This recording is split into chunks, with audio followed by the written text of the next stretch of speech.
Nei quartieri popolari di tutto il bel paese succedono di questi fatti, sono praticamente all'ordine del giorno purtroppo. Basta allontanarsi dalla propria abitazione, ritornare magari dopo qualche giorno e trovarla occupata.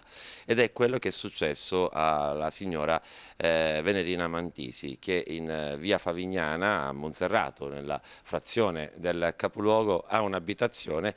Lei si è allontanata, è ritornata, in pratica l'ha trovata occupata. Sì, ci sono i ladri. Tutto ciò hanno dato adesso le chiavi a queste persone, sono fuori casa, ho i ladri e stanno facendo anche dei lavori senza nessun diritto. Ma lei si è allontanata da casa sua, poi ha fatto il ritorno e l'ha trovata occupata. Sì, da queste persone, di cui non sono potuta più entrare. Quindi hanno cambiato la serratura. Tutto, stanno facendo dei lavori senza nessun diritto, E lei ripeto. cosa ha fatto?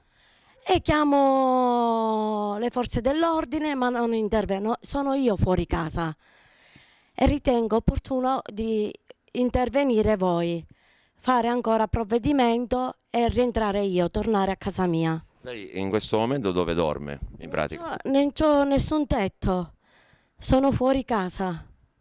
E dove dorme? Dove passa la notte? E sono stata ospite, amici, suore, che ho chiesto anche aiuto al comune e non mi ha mai risposto.